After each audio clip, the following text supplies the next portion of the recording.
지금 차익이 취등록세나 비용이나 이런 거 그냥 빼고 계산했을 때는 단순하게는 4억 초반 정도의 매도 차익이 발생을 한다는 얘기죠. 세전 매도 차익으로는 3억 한 중후반 정도는 노려볼 수 있지 않은 물건인가 그렇게 생각이 듭니다. 근데 여기에서 중요한 포인트가 하나 있어요.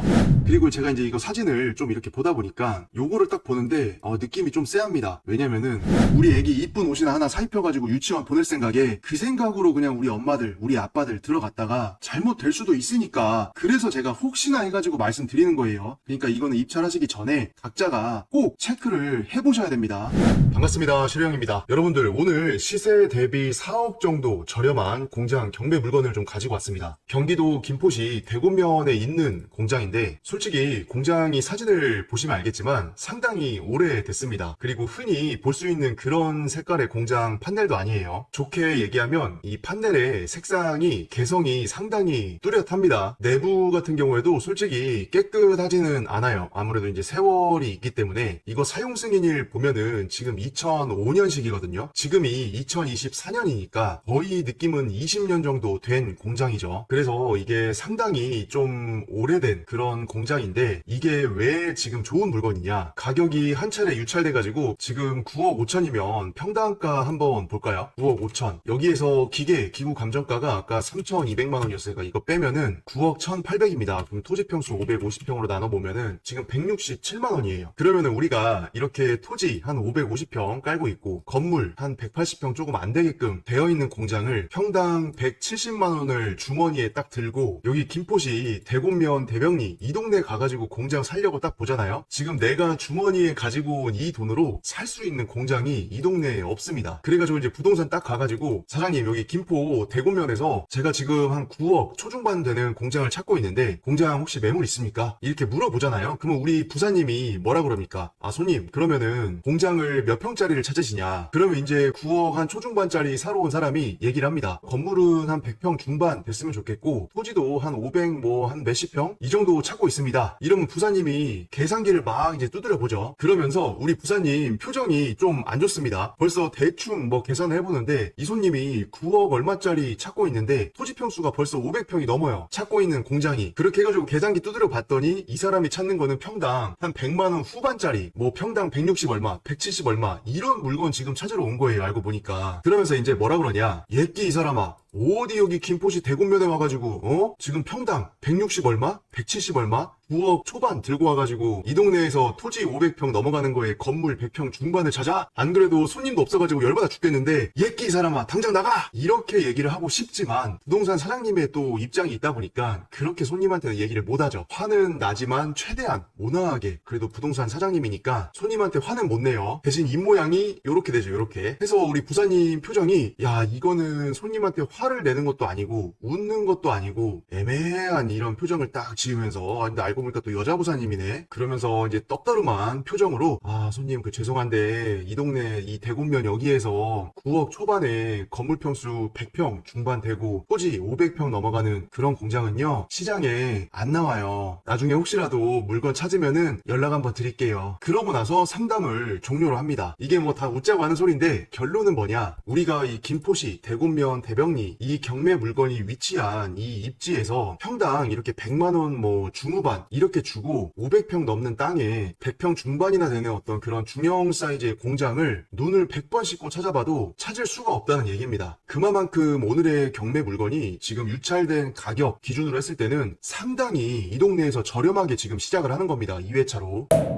우리 잠깐 네이버 부동산에서 여기 주변에 매물 나오고 있는 대략적인 가격이랑 이 경매 물건의 입지 한 번만 보고 갈게요. 여기 가운데 보이시는 지금 이 공장 있죠? 요게 우리 경매의 목적물입니다. 해서 이 위치를 잘 기억을 해 놓으시고 이 물건의 입지를 한번 보겠습니다. 살짝 줄여봤는데 벌써 이 대로변이 지금 나왔어요. 그리고 보니까 그냥 뭐 왕복 2차선 뭐 이런 국도가 아닙니다. 지금 왕복 4차선짜리 상당히 큰 도로예요. 근데 이런 왕복 4차선 4차선 이 교차로에서 요렇게 조금만 올라오면은 우리 경매의 목적물이 바로 나오는 거죠. 그래서 큰 도로와의 접근성은 상당히 또 좋습니다. 그리고 이렇게 로드뷰를 딱 보면은 여기 안쪽에 지금 이게 이제 우리 경매의 목적물인데 여기 앞에 도로 폭이나 반대편으로 들어올 때 도로 폭을 보면은 이 정도 사이즈면은 도로 폭이 좁은 건 아니에요. 왜냐면은 이 김포에 공장 창고 시장 있죠. 여기 이렇게 한번 가보잖아요. 실제로 공장을 이런 식으로 엄청나게 많이 들어가 있는데 이 도로의 조건들이 상당히 열악합니다. 그래서 진짜 4m 정도 되는 도로를 이렇게 끼고 있는 공장들 있잖아요. 그 정도면은 상당히 양호해요. 김포에서는. 저도 이제 몇 년 전에 김포 공장 시장 한번 처음 딱 가봤다가 와 진짜 깜짝 놀랐습니다. 도로가 너무 꾸불꾸불하고 좁아가지고 근데 밀집도는 상당히 높은 동네예요. 그 말인즉슨 공장 창고를 찾는 수요는 짱짱하다 이 말이죠. 다시 이제 우리 경매 물건지로 이렇게 들어오면은 아까 보셨던 이런 도로 이 4m 정도 되는 도로 이 정도 도로 조건이면은 김포에서는 뭐다? 괜찮다 해서 4차선에서 들어가는 거리도 사실 몇백 미터 안 돼요. 이렇게 대충 거리를 한번 재보면은 자 이렇게 보니까 350m 밖에 안 돼요. 이 정도면은 솔직히 대로에서 먼 거리도 아니죠. 근데 이 도로가 나중에 어디로 이렇게 이어지냐면 이쪽으로 쭉 가면은 야 벌써 공장들 지붕이 지금 엄청나게 보이죠. 좀 더 넓게 보면은 여기에 양촌 산업단지, 하군 산업단지, 이 옆에 또 대포 산업단지 뭐 이런 식으로 해가지고 여기 하군리를 중심으로 해가지고 산업단지의 어떤 포화도가 상당한 걸 알 수가 있습니다. 그리고 여기 검단 양촌 IC 여기 좀만 밑으로 또 붙어있는 데를 보면은 여기는 또 인천이에요. 행정구역이 해서 검단 양촌 IC가 상당히 가까이 위치해 있기 때문에 우리 경매 물건이 아까 이쪽에 있었으니까 바로 요렇게 차 타고 오면은 10분이면은 요 검단 양촌 IC에 들어갈 수가 있습니다. 그러면은 물류 쓰기에도 상당히 편리하겠죠. 그리고 좀만 이렇게 보면은 여기가 이제 인천 사람들 많이 모여 사는 도시 그리고 여 위에 김포 신도시 해가지고 상당한 인구수가 있기 때문에 이러한 도시지역과 이 안에 거주하는 수많은 사람들 중에 공장 창고를 필요로 하는 업종에 종사하거나 운영을 하시거나 이런 숫자들이 상당히 많단 말이에요. 그분들이 다 이제 이쪽으로 들어오셔가지고 이런 공장 창고를 필요로 하고 사용을 실제로 또 하고 계시는 분들이 많죠. 그리고 이 지역에서 공장을 운영하시는 분들은 아시겠지만 여기 대구다이시에서 딱 나오잖아요. 그러면 여기 앞에 사거리부터 해가지고 출퇴근 시간에는 엄청 밀립니다. 출근할 때는 요 대구다이시 나와가지고 일로 들어가는 차들 때문에 이 사거리 통과해가지고 들어가는 것도 힘들어요. 반대로 나올 때는 여기 대구다이시 올라타거나 김포 신도시 쪽으로 빠지는 차량 통행량이 상당히 많기 때문에 뭐 요렇게 해가지고 벌써 여기에 줄줄이 소세지 마냥 그냥 신호대기 하고 있습니다. 신호대기. 이쪽도 마찬가지고. 그래서 출퇴근 시간이 뭐다? 교통 지옥이다. 근데 우리 경매 물건이 위치한 이 대병리 같은 경우에는 장점이 하나 있어요. 이럴 때 뭐냐면은 요 검단양촌 IC에서 먼저 빠집니다. 여기 위쪽에 아까 보셨던 대구다이시 있죠? 여기까지 안 올라가요. 여기에서 빠져나와가지고 이 도로를 타고 쭉 가는 게 대구다이시에서 나오는 것보다 훨씬 덜 막혀요. 이쪽 지역으로 올라갈 때. 그래서 우리가 이 출퇴근 시간에 교통 상황 이런 것만 보더라도 여기에서 나와가지고 이쪽 안으로 이렇게 들어가는 이 시간이 대구다이시로 나와가지고 이렇게 들어가는 것보다 훨씬 그나마 조금 쾌적합니다. 아니 뭐 아무튼 얘기하기로 하면은 끝이 없는데 우리 경매 물건의 입지는 그래서 뭐다? 상당히 좋다. IC 가깝죠. 그 다음에 주변에 개별 입지 공장들 엄청 많이 깔려있죠. 그리고 밑에 하군 산단이나 양촌 산단 그 다음에 여기 IC 밑에 행정구역은 인천으로 들어가 있는 이런 공장들 이쪽 편도 마찬가지죠. 이렇게 되면은 크고 작은 공장들이 하청, 원청 서로 이제 거래 생태계를 이루고 있기 때문에 이런 지역에서 공장을 쓰기가 상당히 장점이 있는 거죠. 해서 이런 입지를 생각을 해보면은 우리 경매 물건이 앉아있는 이 토지의 위치 이런 거는 상당히 괜찮아요. 우리 경매 물건이 여기 가운데 보이시는 요거였죠. 바로 지금 맞은편에 이렇게 매물이 좀 나와 있습니다. 볼게요 얼만지. 자 요거는 8억인데 평당가가 391만원이라고 적혀있네요. 아 근데 이 동네에서 아니 이게 좀 오래돼 보이는데 이게 391만원이면은 이거는 조금 말이 안 되거든요. 그죠? 이게 딱 봐도 여기 밑단에 벽돌로 1m 조적한 다음에 판넬된 거 보니까 적어도 15년 이상은 된 스타일입니다 이게. 근데 이게 391만원이면은 상당히 지금 비싸요. 이거는 뭐가 좀 잘못된 것 같은데 자, 대지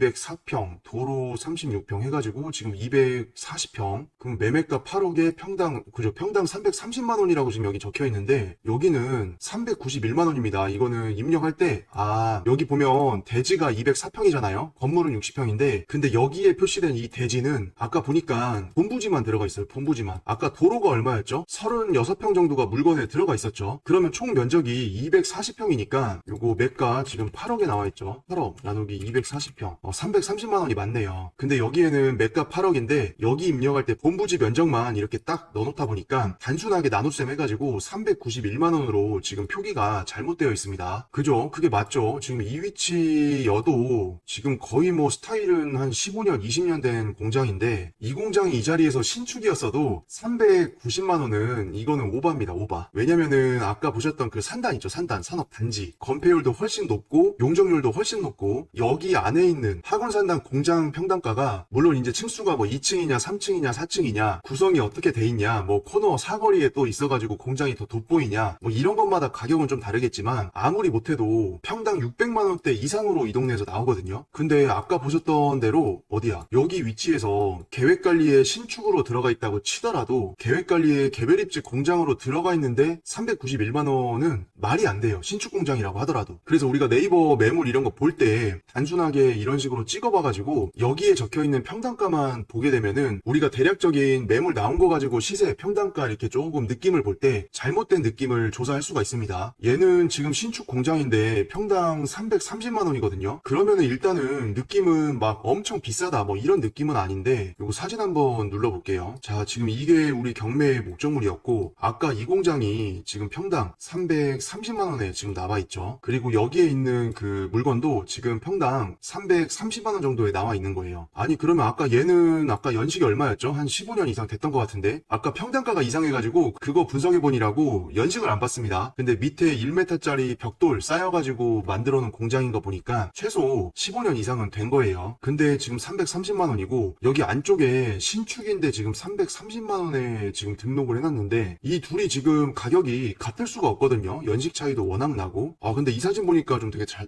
나왔다. 여기 사거리 교차로에서 요렇게 들어오면은 바로 우리 경매 물건으로 지금 들어오는 거니까 상당히 이 거리가 짧아요. 아까 350m 정도 됐었죠. 뭐 아무튼 지금 이거 보려는 게 아니라 자 그죠 이런 식으로 지금 신축 공장이란 말이에요. 여러 동 이렇게 쭉 해가지고 근데 신축 공장인데 이게 지금 평당 330만 원이면 아까 봤던 우리 구축 공장이랑 평당가가 똑같은 건데 지금 보니까 건폐율이 지금 20%가 안 나옵니다. 잠깐만 그러면은 이거 보전관리다. 아까 우리가 봤던 거는 계획관리고 얘는 지금 보전관리입니다. 그리고 일종 근생으로 뽑아놨습니다. 우리가 일종 근생이면은 뭐다? 제조업소가 아니라 일종 근린생활시설 소매점이다. 그러면은 벌써 딱 봤을 때 얘는 지금 계획관리에 엄청 오래된 구축 공장인데 330이고 여기 이 친구는 신축인데 보전관리 지역에 330만 원입니다. 평당가가. 그러면은 이 둘의 가치는 같다, 다르다? 다르다 해서 우리가 공장 시세 평가할 때 계획관리, 생산관리, 보전관리 이런 관리 지역에 똑같이 있는 공장 창고라고 하더라도 이 생긴 거는 똑같지만 이 물건 종별이 다릅니다. 그것 때문에 이제 들어올 수 있는 업종도 차이가 생길 수가 있고 건폐율도 달라지기 때문에 똑같은 토지의 가치가 아니에요. 그럼 결론적으로 공장의 값도 걔네들끼리는 차이가 많이 나요. 자 그러면은 여기서 중간 체크 한번 하겠습니다. 우리 경매물건 계획관리, 요 매물 계획관리, 요 매물 보전관리 그러면은 우리가 시세 조사를 할 때 얘는 빼야 됩니다. 용도 지역이 다르니까. 이거에서 오는 토지의 가치가 완전히 다르기 때문에 이런 거 생각 안 하고 단순하게 평당가 찍어가지고 계산하면은 그거는 시세 조사 진짜 잘못하는 겁니다. 또 주변에 매물 뭐 있나 보겠습니다. 여기 밑에 하나 있다. 자 요거 한번 볼게요. 요것도 지금 평당가가 350인데 야 잠깐만 사용 승인일이 92년도입니다. 92년도. 그러면은 지은 지 지금 30년도 더 된 건데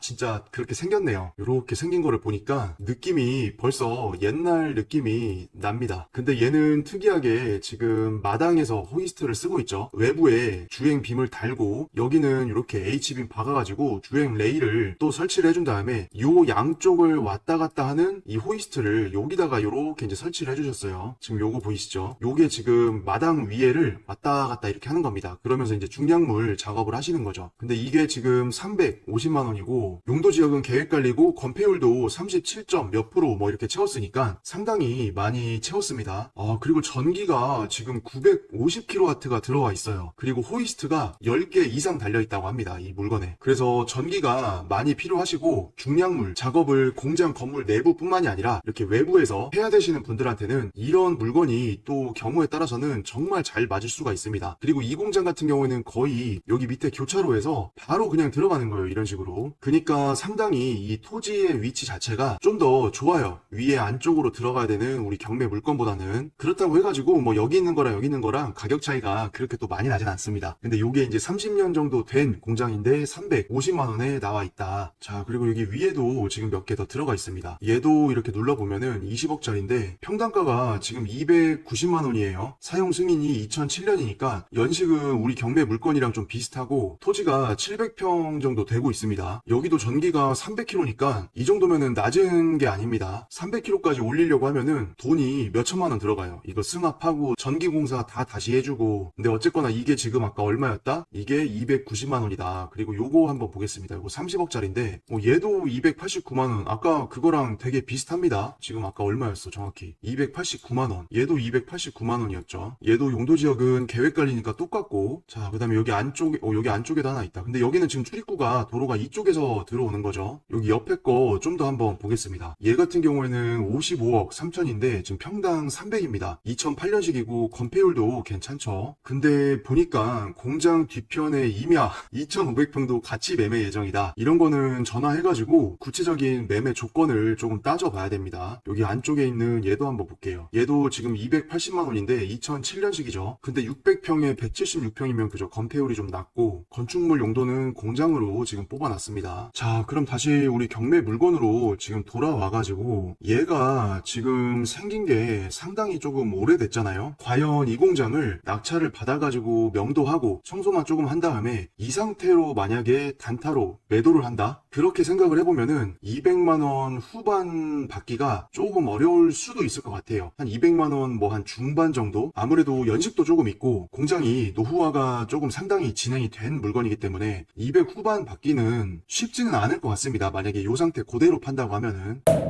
자, 그러면 다시 우리 경매정보지 이렇게 돌아와가지고 우리가 이게 토지가 지금 550평이잖아요. 그러면은 만약에 550평 곱하기 이거를 평당 250만원 정도에 되판다 했을 때는 13억 7,500입니다. 이거 최저 입찰가가 지금 얼마예요? 9억 4,900이잖아요. 9억 5천. 그러면 만약에 9억 5천을 써가지고 낙찰을 받는다 라고 했을 때는 지금 차익이 취등록세나 비용이나 이런 거 그냥 빼고 계산했을 때는 단순하게는 4억 초반 정도의 매도 차익이 발생을 한다는 얘기죠. 근데 여기에서 이제 취등록세나 각종 비용들 명도할 때 드는 거, 청소비용 이런 거 빼면은 한 3억 중후반 남는다는 얘기인데 이제 여기서 법인이냐 개인이냐 뭐 이런 거에 따라서 세금은 각자가 다른 거니까 세전 매도 차익으로는 3억 한 중후반 정도는 노려볼 수 있지 않은 물건인가 그렇게 생각이 듭니다. 근데 여기에서 중요한 포인트가 하나 있어요. 일단은 이 2회차 가격 최저가에서 많이 높여서 쓰는 순간 내가 생각했던 뭐 3억 몇천 이 수익에서 바로바로 그냥 빠지는 겁니다. 내가 여기서 높여 쓴 순간. 그리고 두 번째 제가 생각이 좀 드는 건 뭐냐면은 우리 공장 지금 이 생긴 게 상당히 조금 열악합니다. 쉽게 말해서 이거 그냥 생긴 대로 이렇게 해가지고 팔잖아요. 그러면은 매도를 하기가 조금 바로 되기는 좀 쉽지는 않을 것 같아요. 요즘 부동산에 이제 상황도 있고 제조업의 업황도 어려운 데가 많고 공장이 딱 봤을 때 이거 명도하고 뭐 하고 한다고 해도 연식이 있기 때문에 내부의 어떤 컨디션이나 뭐 이런 거 저런 게 많이 오래됐고 지저분하긴 합니다. 그러면은 이제 이런 거를 우리가 시장에서 내놨을 때는 손님의 입장에서 또 생각을 해봐야 돼요. 과연 이런 물건을 10억 초반에서 10억 중반을 주고 사러 왔는데 이런 상태를 보는 순간 선뜻 이게 이제 계약금이 안 나갈 수가 있단 말이에요. 그리고 제가 이제 이거 사진을 좀 이렇게 보다 보니까 아까 실내 사진 요거죠. 요거를 딱 보는데 느낌이 좀 쎄합니다. 왜냐면은 이런 창문을 보니까 밖에가 밝아가지고 지금 여기가 하얗게 이제 다 찍혔잖아요. 여기에도 지금 조금 빛이 나고 있습니다. 그죠? 그리고 이쪽 편도 상당히 길쭉하게 해가지고 광채가 나고 있고. 그러면 이 말은 뭐예요? 우리 햇님이 지금 어디까지 들어오고 있다? 요 창문을 통해서만 이렇게 들어오셔야 되는데 지금 요 지붕이랑 요 벽체랑 요 사이에 여기가 떠가지고 이 틈으로도 지금 우리 햇님이가 들어오고 있습니다. 벌써 이 정도 벌어져가지고 이렇게 사진상에 밝게 찍힐 정도면은 뭐 비 오고 뭐 하고 이러면은 빗물이 그냥 줄줄 그냥 흘러내리겠죠. 물론 이거는 이제 실내에 들어가서 정확히 눈으로 봐야 되겠지만 사진상으로 지금 이 정도의 빗샘이 있다라는 거는 이거 확대해가지고 이렇게 보면은 그죠? 지금 상당히 틈이 벌어져 보여요. 해서 건물 요 자체에 대한 어떤 그 느낌은 명도를 해도 조금 기본적인 어떤 수선 비용 이런 거는 조금 들어갈 것 같습니다.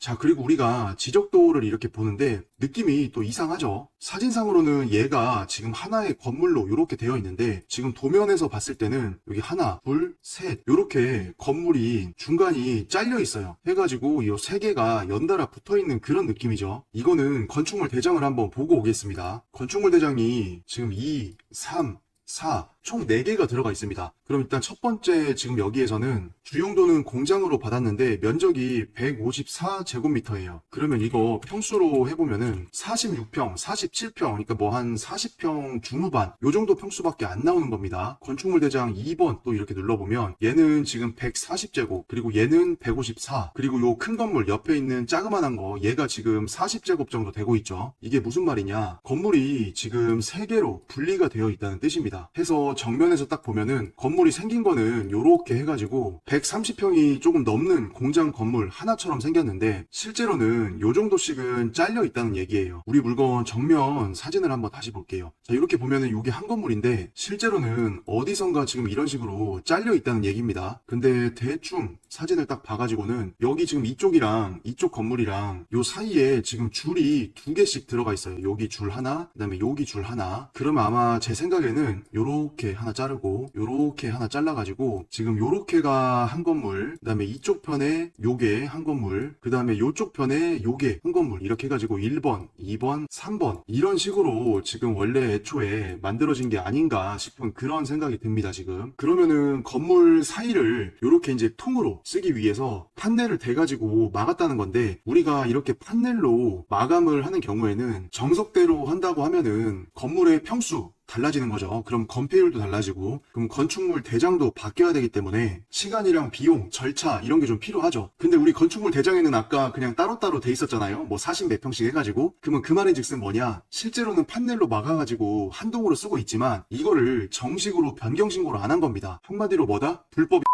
이런 거 좀 작게 얘기해야 되는데 이렇게 하면은 불법입니다. 불법. 그래서 합법으로 원래 했어야 되면은 이런 데를 판넬 재질이 아니라 가설 건축물에 쓰이는 재질로 막았어야 돼요. 해서 이런 게 이제 우리가 개발 행위를 위해서 이제 인허가 접수할 때 그 도면, 그 다음에 시공했을 때 도면, 최종 건축 준공까지 받을 때의 그 절차상까지는 당연히 이제 허가받은 내용을 준수를 하면서 시행을 했겠죠. 그리고 나서 요렇게 이제 한 건물로 쫙 쓸 거다. 요렇게 이제 마음을 먹었을 때는 준공이 끝나면 이 3개의 건물 를 그냥 이런 식으로 판넬로 막아가지고 한 건물로 만들어버리고 그냥 쓰는 거죠. 근데 아까 건축물 대장에는 이게 위반 건축물로 지금 표기는 안 되어 있었습니다. 그래서 이 물건에 입찰 하실 분들은 이 물건 관할지역 관청에다가 현재 이 상태가 불법인지 아닌지, 불법이 아니라면 준공 당시에 기준이 뭐였는지, 최초 도면 이게 어떤 거였는지 이런 거를 좀 꼼꼼하게 조사를 반드시 해보셔야 됩니다. 이게 재수가 없으면은 여기 김포시에서 인지를 하고 있다가 내가 낙찰을 받고 나서 그때부터 원봉 명령 날아오고 이거 안 하면은 막 이행 강제금 날아오고 그러면 이거 다시 매도하기도 좀 애매하고 여러 가지가 이제 복잡하거든요. 그래서 그거를 반드시 좀 체크를 해보셔야 돼요.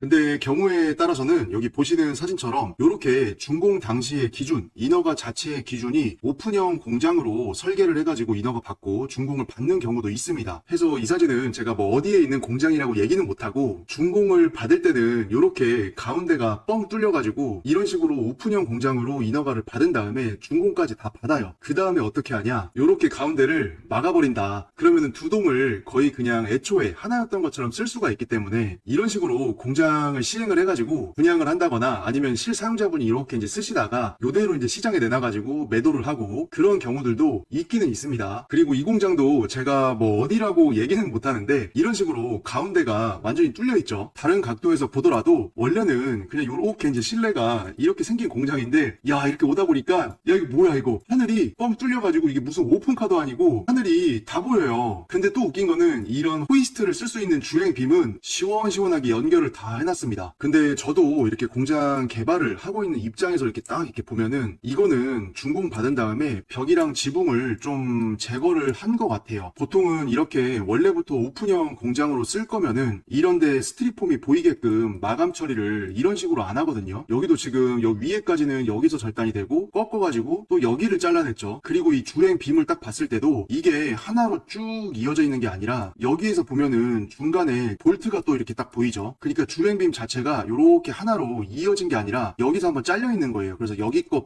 갖다 놓고 여기 거 하나 또 얹어서 올려놓고 가운데를 볼트로 체결을 했다. 근데 당연히 이제 주행빔도 이 공장의 폭에 따라서 한 번에 쭉 갈 수도 있고 아니면 폭이 너무 길어가지고 주행빔이 뭐 한 3등분, 2등분 이런 식으로 원래부터 되어 있을 수도 있어요. 근데 이제 이런 식으로 잘라가지고 쓰는 공장이다 보니까 요런 볼트 체결이 왜 하필이면 여기에서 되어 있나 뭐 이런 생각을 하다 보니까 그냥 드는 생각입니다. 그래서 이게 약간 뭐 번외 얘기기는 한데 저같이 토지 사가지고 인허가 받고 공장 개발해가지고 이제 분양하고 그런 일들을 좀 하다 보면은 이런 거 저런 거 하나하나가 이제 디테일이 조금씩 보이는 거죠. 그러니까 이제 이런 경매 물건을 봤을 때도 건축물의 허가 도면은 잘라져 있는데 건물을 통건물로 쓰고 있다. 그러면 이제 여러 가지 경우의 수가 있으니까 이게 꼭 뭐 불법이냐 합법이냐 이걸 떠나서 실무에서 이제 어떤 식으로 공장을 조금 이렇게 손을 대가지고 쓰는지 그런 것들을 하나하나씩 이제 보이다 보니까 경매 물건을 보더라도 그런 게 이제 눈에 걸리는 거죠. 이거 같은 경우에는 지금 가운데가 오픈이 되어 있기는 한데 이 옆에 마감 처리한 걸 보잖아요. 판넬의 그 내부의 스티로폼이 보이지 않게끔 이런 식으로 철판을 좀 대놨죠. 그러니까 스티로폼이 안 보이는 건데 우리 아까 잘라낸 공장 이런 거는 그냥 이렇게 스티로폼이 그냥 노출이 되어 있는 상태로 눈이나 비를 맞으면서 그냥 쓰는 겁니다. 그러니까 요거는 이제 준공 받고서 필요에 의해서 좀 잘라가지고 쓰시는 것 같고 우리가 처음에 봤던 요 사례 있죠. 이 사례는 준공 당시에 오픈형 공장으로 인허가를 받고 최종 건축 준공까지 받은 다음에 그 다음에 이제 요렇게 붙여버린 게 아닌가 그런 생각이 드는 거죠. 근데 어쨌거나 다시 경매 물건으로 돌아오면은 자 여기 뒷모습을 이렇게 보더라도 뒤에서도 지금 요렇게 두 줄 들어간 게 보이고 여기에도 두 줄이 보이죠. 그러면 여기에 건물 원래 한 동, 그 다음에 두 번째 동, 세 번째 동 해가지고 뭐 1, 2, 3 이런 식으로 준공을 받은 다음에 이 가운데 트여 있는 부분을 그냥 판넬로 막아버린 게 아닌가 그런 생각이 드는 거예요. 근데 이게 이제 건축물 대장에 반영이 되면은 합법이고 정식으로 하는 거잖아요. 그러면 건물의 도면도 바뀌어야 되고 건폐율도 바뀔 거고 건물의 평수도 등록돼 있는 정보가 바뀔 거기 때문에 그런 경우에는 불법적인 요소가 될 게 없죠. 그렇게 변경을 했으니까. 근데 우리 경매물건의 건축물 대장상 봤을 때는 아직까지는 하나의 건물로 합쳐져 있지가 않다. 근데 위반 건축물 딱지가 붙었다 안 붙었다? 안 붙었다. 그럼 우리가 낙찰 받고 나서 재수가 없으려고 하면은 그때부터 원상복구 명령이 막 나온다던가 그거 안 하면은 이행 강제금이 나온다던가 그럼 우리가 이거 낙찰 받아가지고 나는 그냥 순수한 마음에 돈이나 그냥 몇 푼 벌어보려고 우리 애들 그냥 유치원 가면 다른 애들은 그냥 뭐 2, 30만 원짜리 카라티 6살, 7살짜리가 입고 다니는데 나도 아빠니까 엄마니까 우리 6살, 5살, 7살 먹은 우리 아들 우리 딸한테 그런 거 하나 조금 사입히고 그런 마음에 착한 마음에 입찰해가지고 그냥 코 묻은 돈이나 조금 벌어가지고 하려고 했는데 그때부터 아까 말씀드린 그런 거 날라오고 원상복구 막 하라고 그러고 안 그러면 이행 강제금 막 최소 몇백만 원씩 막 때려 맞고 그러면 이런 상태에서 물건 매도를 또 어떻게 할 거예요? 이거를 해결을 하고 시장에 내놔가지고 정상적인 매물로 거래를 해야 매수자 입장에서도 편하고 물건을 파는 매도자 내 입장에서도 마음 편하게 매도를 할 수가 있고 근데 그런 거에 차질이 생긴다 안 생긴다? 생길 수가 있다. 그래서 이게 지금 제가 무조건 100% 이게 잘못됐다 이게 아닙니다. 이런 리스크가 있을 수도 있으니까 우리가 이 물건에 평당가가 저렴하고 입지가 좋고 김포 막 공장 막 많이 들어가 있어가지고 막 IC도 가깝고 그냥 도로도 큰 도로 가깝고 다 좋아. 그러면 저렴하게 낙찰 받아가지고 저렴하게 매도해서 우리 애기 이쁜 옷이나 하나 사입혀가지고 유치원 보낼 생각에 그 생각으로 그냥 우리 엄마들 우리 아빠들 들어갔다가 잘못될 수도 있으니까 그래서 제가 혹시나 해가지고 말씀드리는 거예요. 그러니까 이거는 입찰하시기 전에 각자가 꼭 체크를 해보셔야 됩니다.